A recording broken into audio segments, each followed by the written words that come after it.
Allez, bonjour à tous, bienvenue dans Si on parlait, l'émission qui vous donne la parole chaque jour pour savoir ce qui se passe près de chez nous. Puis on va parler également de parapluie. Et ben ouais, c'est peut-être la première fois dans cette émission où je décide de parler de parapluie, un objet que deux Grenoblois ici présents veulent remettre au goût du jour. Benjamin Acuer et Philippe Larguez, bonjour à tous les deux. Bonjour Thibaut. Vous êtes les créateurs de la marque Brocante, une marque grenobloise. Ça fait une bonne dizaine d'années que vous sévissez dans le milieu de la mode avec des produits assez spécifiques. Vous aviez lancé en 2008 une activité emblématique de la région autour du gant, la ganterie. On peut peut-être d'ailleurs commencer l'émission, Philippe, en faisant un peu d'histoire, parce qu'on est tous jeunes autour de ce plateau, donc on n'a pas vécu le 19e ou le 18e siècle. Moi non plus, on me l'a raconté. mais c'est vrai que Grenoble a une vraie histoire avec le gant. C'est vraiment un patrimoine culturel et artisanal que la ganterie sur Grenoble.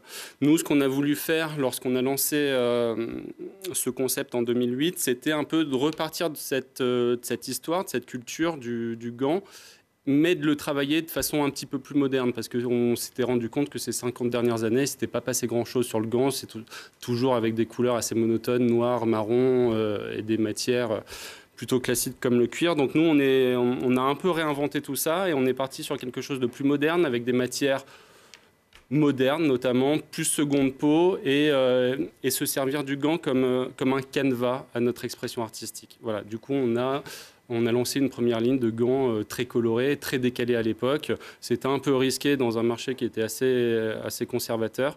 Puis bon, on est toujours là 12 ans après, quoi.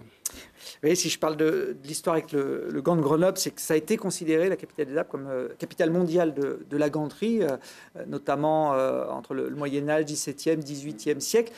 C'était retombé énormément. Là, on voit des images de Jean Strasieri qui incarne, Benjamin, on peut dire, meilleur ouvrier de France. Meilleur ouvrier de France, gantier, installé encore à Grenoble. C'est le dernier, je crois, de la tradition des gantiers grenoblois. Effectivement, c'est le dernier de la tradition. Voilà, c'est celui qui passe la main, on va dire, et voilà, qui travaille toujours le gant dans ce qu'il a de plus noble, c'est-à-dire le gant de chevreau. Enfin voilà, c'est des matières qui vont parler à ceux qui connaissaient vraiment la tradition du gant à Grenoble.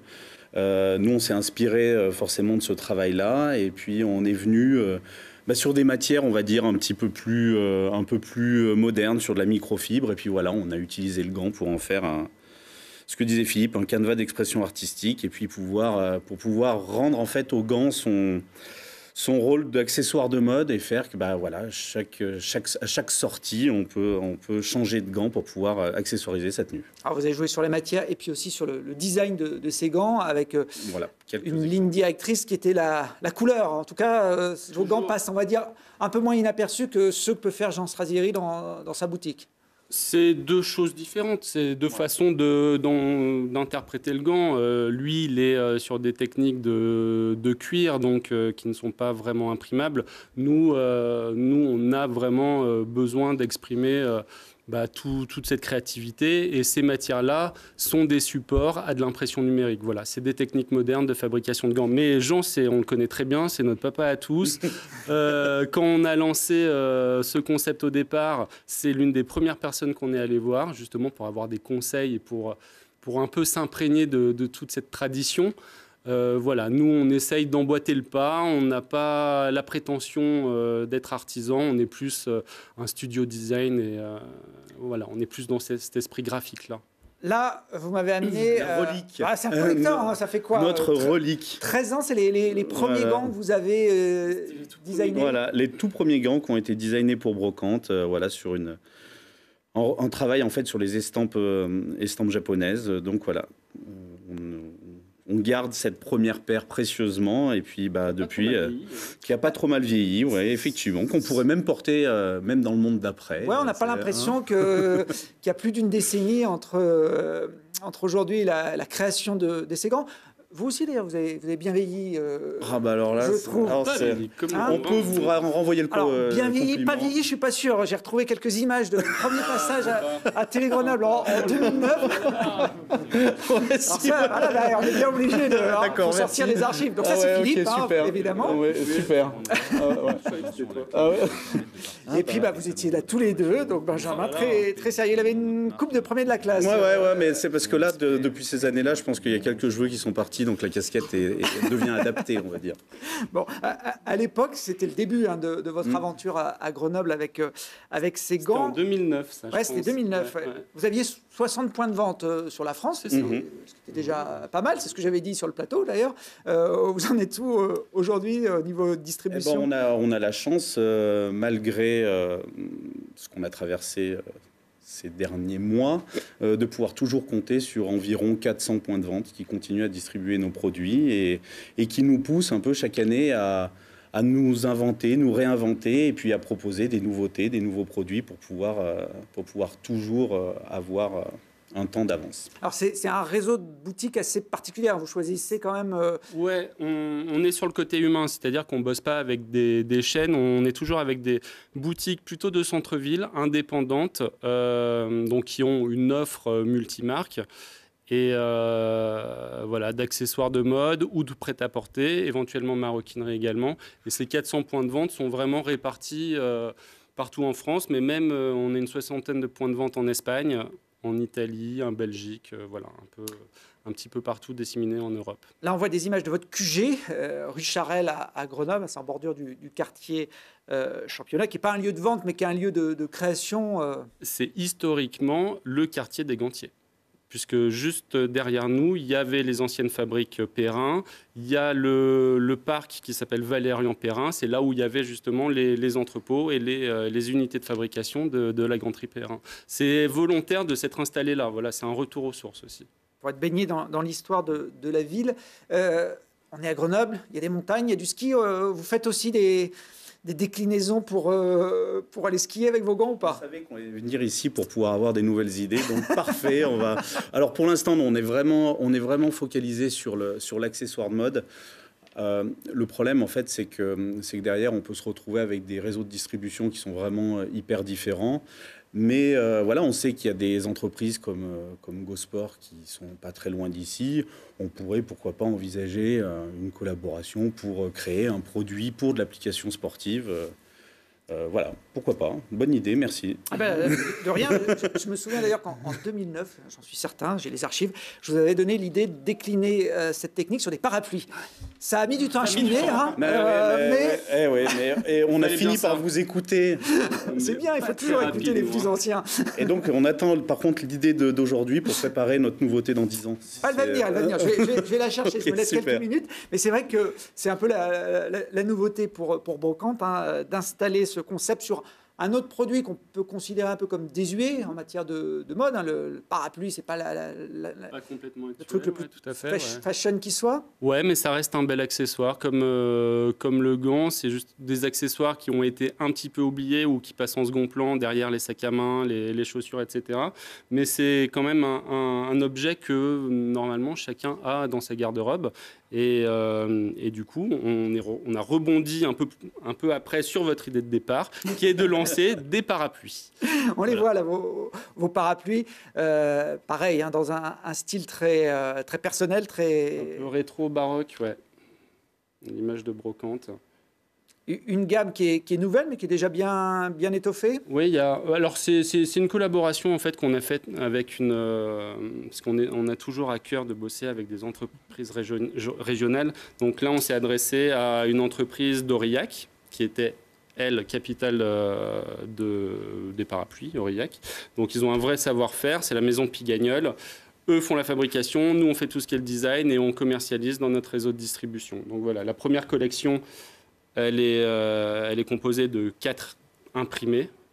Et là, on vient juste de voir, en fait, c'est un peu une exclue, c'est un modèle spécialement pour Grenoble. Ah, c'est vrai, on a la... Là, vous êtes les premiers à l'avoir vu. Alors, c'est spécial découverte pour... C'est breaking news. Non, mais c'est bien, il faut avoir des petites exclus comme ça. Ça, c'est là où vous fabriquez ces parapluies Made in Grenoble, à Aurillac, avec, pareil, une entreprise très traditionnelle. Hein, je crois qu'elle a plus de 100 ans d'existence. 1884, la création. Il y a une petite dizaine d'années, ils sont passés, ils ont eu le label entreprise du patrimoine vivant. Donc voilà, pour nous, c'était vraiment génial de bosser avec eux parce que c'est avant tout, une aventure créative. Pour nous, c'est des grands canevas sur lesquels on peut exprimer notre design. Parce qu'en effet, les gants, c'est un peu petit, ça se voit pas. Les étoiles, elles se portent toujours pliées. Là, vraiment, un parapluie, ça se déploie et vraiment, il y a toute la créativité qui s'exprime. Alors justement, j'en ai un là, on va le tester Oui. en direct. On n'a pas fait de répétition, donc Non. si ça s'ouvre pas, vous irez demander aux gens du Cantal pourquoi. Ah, bon, ça a bien marché. Il s'ouvre. Yes. Vous n'êtes pas superstitieux, non? Non, Rien de non, tout ça, non. puis on a quelques fuites en plus dans le studio en ce moment, donc ça pourrait me servir. C'est des modèles plutôt à destination du public féminin. C'est non genré. C'est non genré. Non, c'est plutôt. Il y a un petit côté, un petit rétro glamour. C'est vrai que ça plaît essentiellement à un public féminin. Après, j'en ouvre un autre. Oui, Ce que j'ose. On est là pour ça. Ouvrons les parapluies. Là, c'est toute une thématique sur Paris, voilà, où on reprenait un peu les monuments parisiens, tout ça mélangé dans un style brocante, rétro. JC, vous verriez sortir dans Grenoble avec un parapluie. Il faut s'habiller sobrement par contre. Ouais. Mais c'est pas au féminin ou masculin, je sais pas. Nous, le parti pris, il faut que l'accessoire se voit et se revendique. Ouais. Là, ça se voit. Ah là, on peut dire que voilà, faut l'assumer. Là-dessus, c'est bon. C'est pas n'importe quel parapluie, hein, Benjamin. C'est les parapluies un peu élégants. Non, Cannes. alors voilà, nous l'idée c'était, comme le nom de la marque l'indique, brocante, on fait toujours référence un peu à, voilà, au passé, enfin à une certaine idée de la culture française. Et pour nous, le vrai parapluie, le parapluie qu'on montre, c'est un parapluie Cannes. Les parapluies Puyon, on va dire qu'on est plus dans l'idée du parapluie un peu jetable qu'on perd assez régulièrement. Là, on pense qu'avec un parapluie comme celui-ci, les clients vont faire attention à ne pas le perdre trop régulièrement. Non, puis on le remarque vite, quoi. Donc, Ouais, voilà. Et, en tout cas, ils ont de la gueule, vos designs. Merci. C'est vous, comment on sent la tendance des coloris, des motifs qu'il faut mettre? C'est vous qui l'imposez ou vous essayez d'être... On impose ça à la mode et au milieu de la mode en général. Ça vient d'ici, c'est nous. Non, c'est avant tout un brocante, comme disait Benjamin. Ça dégage une certaine vision de la culture française. Après, on ne s'attache pas forcément trop aux tendances couleurs. On fait des choses qui nous plaisent, des assortiments de couleurs qui nous semblent pertinents. C'est un accessoire, c'est pas lié à la mode. On peut le réutiliser avec un manteau qu'on a acheté l'année dernière ou qu'on achètera dans 2 ans. Il faut que ça reste intemporel. Vous avez réussi quand même à en faire un objet pratiquement érotique. Hein. Quand je regarde vos photos de promo, on voit bien le parapluie, mais effectivement, il se porte léger. Ode à la féminité. Ah, mais complètement. Et voilà. Je ne sais pas si j'oserais me mettre dans cette tenue pour... Si peut-être pour la... Non, c'est vrai que c'est pas nécessaire. Le parapluie t'habille d'un rien. Un petit mot sur les tarifs. C'est des produits un peu haut de gamme, ce que vous faites? C'est des tarifs, on va dire, très compétitifs pour un parapluie qui est 100% français. C'est-à-dire qu'on va retrouver ces produits-là à partir de 119 € en prix public dans vos meilleures boutiques partout en France. Voilà, parapluie garanti. Et puis, il faut être conscient du fait que quand on achète ce type de parapluie, on fait vivre des entreprises locales de notre région. Donc, c'est pas mal. C'est très bien, même, c'est très bien. Et on vous encourage pour la prochaine. J'ai trouvé les chapeaux melons. On en voit plus beaucoup, les chapeaux melons. C'est assez désuet. Dans 10 ans. Dans 10 ans. Tout imprimé. Je ne sais pas, pourquoi pas. Je vous lance l'idée. On verra bien, effectivement, dans 10 ans. J'y sais jouer du piano avec les gants. Alors, les gants en hiver, oui, parce que parfois, ça nous arrive de faire des concerts en extérieur. Je pense que ce serait plus intéressant pour les gens d'avoir un truc bien visuel comme ça. Ça peut être marrant. Ouais, chapeau melon, je ne sais pas si je suis prêt. Je pense que c'est des gants souples qui peuvent se prêter comme ça à jouer de la guitare ou du piano en extérieur. Je ne suis pas musicien, moi. J'ai du mal à... Ils ont l'air fins, donc ça a l'air de le faire. Hein. On a un musicien justement avec nous et on va maintenant parler musique.